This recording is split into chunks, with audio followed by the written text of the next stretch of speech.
ati garaadha haadha garaa kee keessaa deesse ilmoon sun si marrada bor bakka guddaa ga'uu danda'a. Ituu ati jirtu mucaan kun dhukkubsatee qaamni isaa miidhamnaan boruu gaabbii sana keessaa sammuun kee nagaa si baasuu hin danda'u. Meebii ijoollee biraa qabaachuu dandeessa.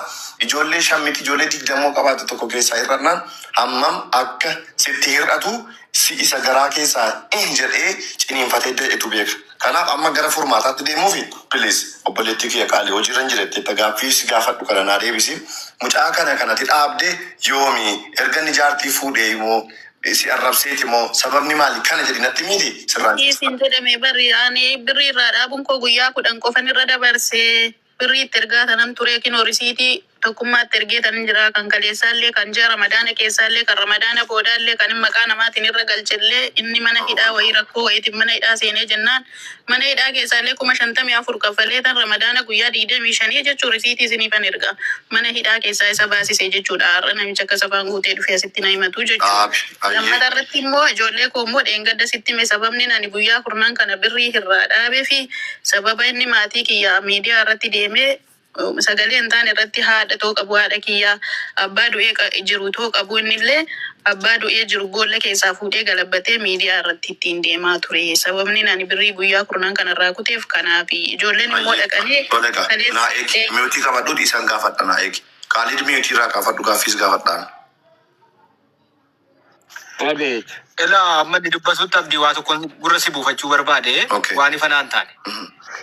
Eega guyyaa kunnan kana reefu guyyaa 10 lakka'amoo utuu waliin loliin dura guyyaa 10 irraa kutte laasii natti fanaan taanes keessatti reefu eega irraa kutte guyyaa 10 lakkoofsisa moo utuu waliin dhabiniin dura guyyaa 10 wayi lakkoofsisee naan sana booda wal dhabaniiti fanaan taane guyyaan kunnan kun. Jechuun raamadaana keessas ergeera. Raamadaana jechuun erga ba'e ji'a 2 amma miti? Anmo waan ergeen jira bari iidittillee ergeen jira ramadaana maaliif akkana jedhe beektaa? Tole ansii hubadheera deebinan deebisaafi. Maaliifan jedhe si beektaa tokke erga bilookiina bootee waggaa gaheera jettan sila. Arafaanuu ganaadha hoo erga ramadaan arafaanuu ji'a 2 bultii 10 jedhi kaayaa akkas jedhe. Anu ani akkanatti hin deema biroo garaagaraa hin deemu. Qaalid mee nutti mi yoomi kan isinii ijoollee gargaaruu dhiistame? Akkuma Ana abdiidha. Abdii mucaawuni waggaa bara 2000 fi gaafti siin deemtee bara 2000 fi guyyaa 17 ji'a 7ffaa bara 2024 guyyaa siin deemte. Kunoo meedikaala siin si ergaanii tokko jedha achirratti naa qabadhu. Waa isin waggaan geenya jettee fansii fide. Lammata isaa immoo ilaan amma ijoollee gaayyaa jechuudha gaafa ni dhaadhaku sana ijoollee beeloftee kunoo laa mucaa jaarsummaa dubbate yaa namani mucaan eegasii ijoollee gargaarrataa jira akkamitti ati ilmoo dhalte kana gootee gattaa jedhee guyyaa 2-3 sheexaa amma siin jettu kanatti ergite namicha waa'ee guutuutiif waa'ee ilmoo kootiitiin natti nufinii yoo dhimma mataa keetii qabaatte malee jennaan namichi ani shaarmuxaa wayina seete moo dhimma mataa keetiiti sitti dubbadhu ani wanta sitti haasa'u waa'ee ilmoo keetiitii fi waa'ee ilmoon kee gusiin kanaa badaa jirtu sitti dubbataa jira malee waa'ee dhimma sitti haasa'u waa biraa maallaa godhi jedhee taatiin ilmoo kee hin feene maallaa goota jedhee. Gaafatame deebisuu dhiisee jira deemaa jira barri ana manciitii isaa keessa deddeemaa hin jiru. Gaaffii isa gaafatame deebisanii badeebisu akka namaatti yoo mannaa beeku. Khalid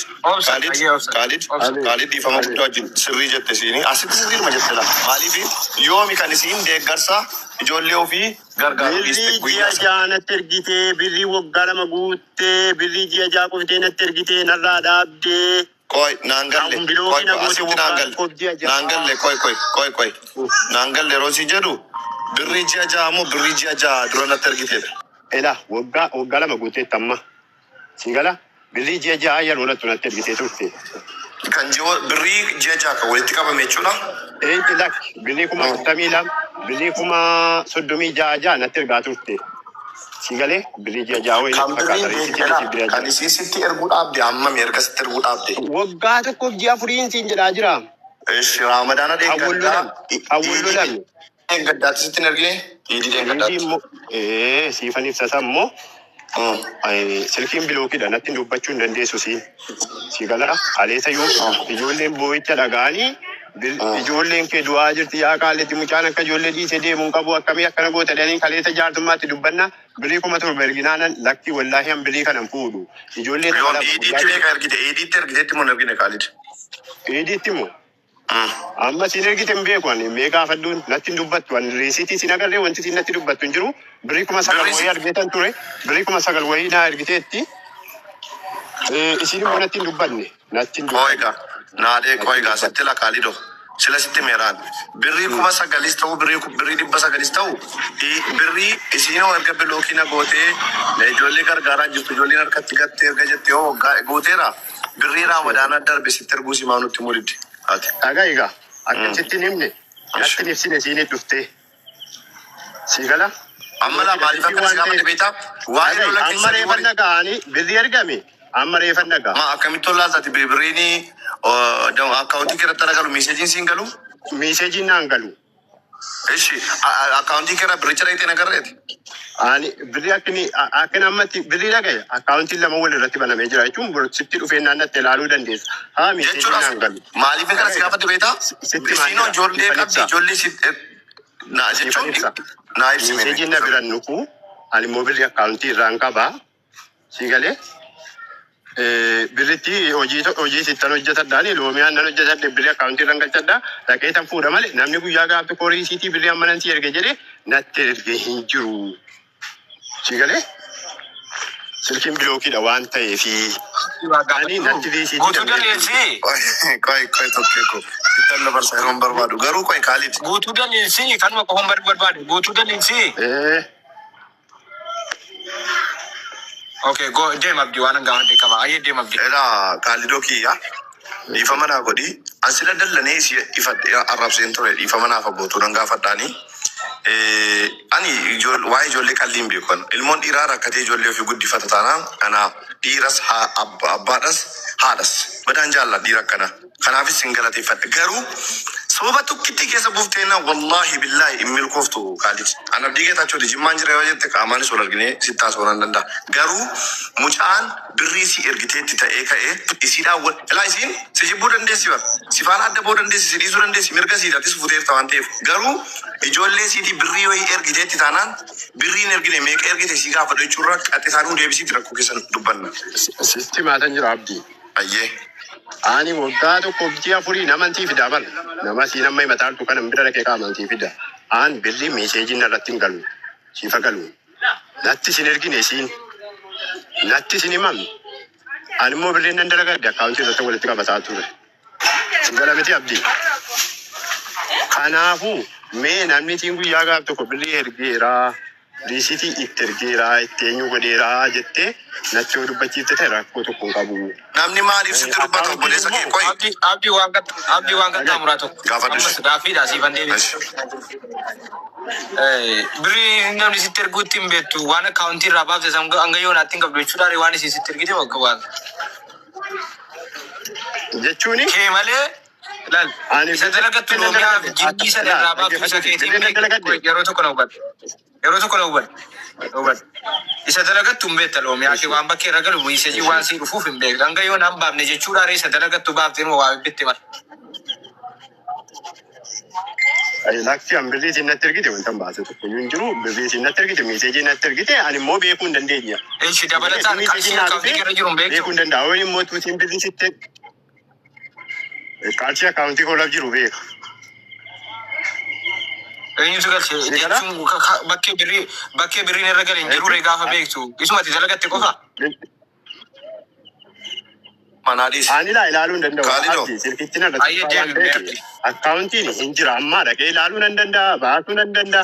Birrii sinaa ergitu immoo meeseejiin lakkoofsi meeseejiin irratti eegatii ijoolleen batabatanii hidhamee jira waan ta'eef meeseejiin irratti wallaahi akkuma Khalidoo kiyya hin danda'a jechuudha. Habiibii kiyya waan tokko rakkoon qabu. Ijoolleen harkatti beeloftee jettee garaan araastee mimmaan na dhufe mucaan bareedaa sun miidiyaa dhufe. Wallaahi billaahi tallaahi rabbi nagaan nan bulchin. Erga dubbiin kun dhumee akkaawuntii sirkaa godhee birrii si galchuufan ture ammaan. Isa rabbi guddaan na argu ammallee dubbachuun maaliif ilmoon qaba waan ta'eef garuu na dhaggeeffadhu.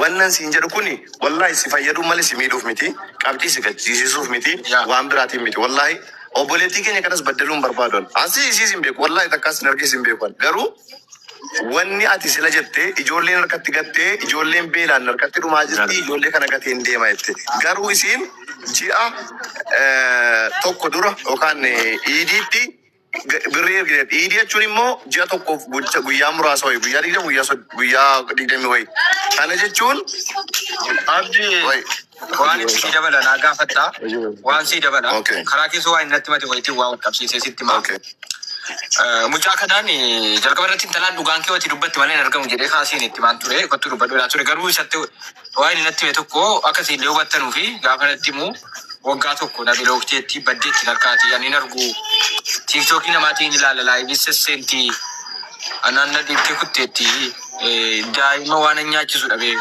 narratti rakkatee jedhee natti mate kanas itti na hubadhu jedhee ta'u waggaa tokko naan jedhe kan inni anaan natti mate karaa keessoo hayya sii barbaada sirkaa baddee narkaa baddeetti garuu tiiktookii irratti yeroo tokko tokko akkaawuntii namaatiin nan argaa malee narkaa qaata baddee birrii naa erguu miti iyyuu fayyaattuu qaata narkaa baddee waggaadha naan jedhe qalbii keessa kaa dhufan karaa keessoo waan natti kun deem. Bareedaadha baay'ee bareedaadha tokkoffaa jechi ati sila jettee ijoolleen harkatti beelaa tokkummaan isa dabaleera. Ilaa ishii kana qofa addanaa baase ammaati Kaalidoo sirrii taasaa dubbannaadhaaf. Birrii isii sitti ergitu homaa hin agarree akkaawuntii keerraa homaa hin baasne ati. Nagai abdi. Qattisaa qofa naa baasee dhoofu hin baasne. Guyyaa gaaf tokko hin jiru.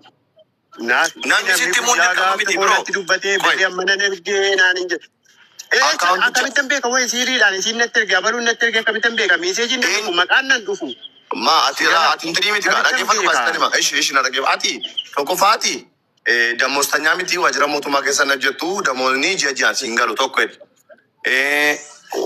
hawaalaan hojjettu namni biyya alaatti birrii si ergu hin jiru isii malee namni birrii si ergu jira isii malee kan biraa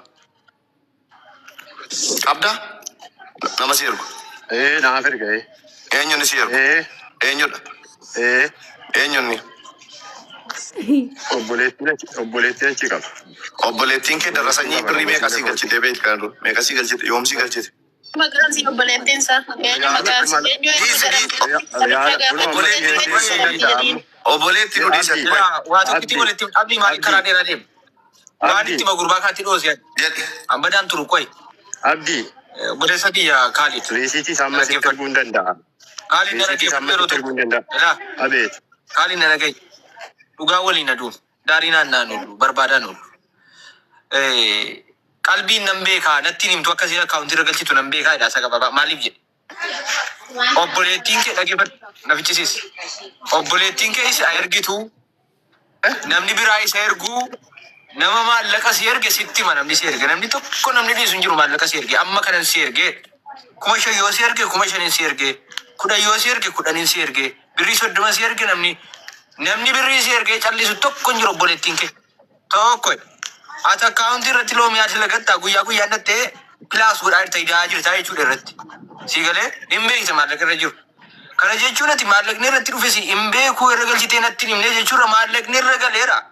Ishiin ergitee hin beekuullee nuun jedhi malee maa fagoo nu geessisa obboleessu. Kun akkaawuntii fakkeenyaaf nan baasa natti ergitee itti risiitii deemuu barbaadu. Tokkummaa na dhaggeeffatu. Dhaggeeffatu. Ilaal dhaggeeffadhu yeroo tokko akkaawuntii 34,000 dhaggeeffadhu. Dhaggeeffadhu qoy. Ijoon baradha. Abdii. 44,000 waan isinitti maan agarsiisa booddee abdii dhagaye 42,000 fi 350 Muhammad Aliyyi kan geetuu guutuu dalii irra galche jechuun gaafa Febraarii 19 2025 jechuun waggaa tokko dura kun natti ergite atis geetti. Febraarii 19 2025 tokko okay.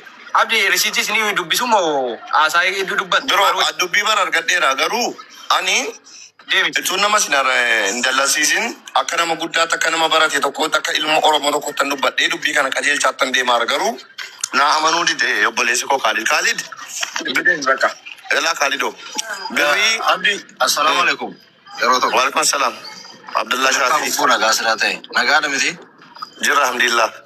Sila dubbii tokkoon naani himatu. Ana kama taagootiitii naa gadi darbaan turre. Okay. akkama taakotiitti anaaf gadi naaf daddarbaan turre maaliif Angaruu dandalee ture. afaan nama qaba majaamira irraa ukaasiyanii jechuudha akkama taakotiitti. Maaliif gaayyaa maatii isaa bira ga'ellee waan beeksisan nagaraalee ilma dhiiraati miti inni waadanuuta hammalee akka isiidhaa wajjiniin dhufee as ga'e dubbataa ture. Of qulqulleessee waan irraa bilisa of godhee jechuudha. Amma immoo ergiin isiinis akka ilmoo namaa tokkotti dhuftee ol seentee amanuun gasfa'annu dirqama jechuudha. Maaliif haqa maqaballeessiidhaa illee walitti rarra'eera wanni kun. Nafaamaa turte. barbaanne tokkummaa dhiifama gisee tokko edda isaanuu na dubbisanii na tuqanii ani dubbachuu hin barbaanne gurbaan kun ilmoo isaa waggaa tokko dhalatee waggaa tokko jiru mana hidhaa Jiddaa keessa na qabsiise jechuudha. Ilmoo isaa wajjin shortaa natti ergee mana natti cabsiisee ilmoo isaa wajjin na qabsiisee ji'a 6 guyyaa 20 hidhameen galee jechuudha. Ilmoo isaa diqaalaa fudhadhee biyya Jimmaatti gale isaa wajjin itoo maatiin koon jaalatin dhiisi Jimmi siif hin ta'u jedhee maatiin koon na dhorku jechuudha. Ilmoo isaa mana hidhaa keessa ji'a 6 guyyaa 20 wajjin hidhameetin. Asitti waan sirreessutu jira. Waaleman sirreessa. Waaleman si sirreessa. Asisi dhugaa kee argaa jirra. Garuu akka tof jedhaan balleessine obboleessa.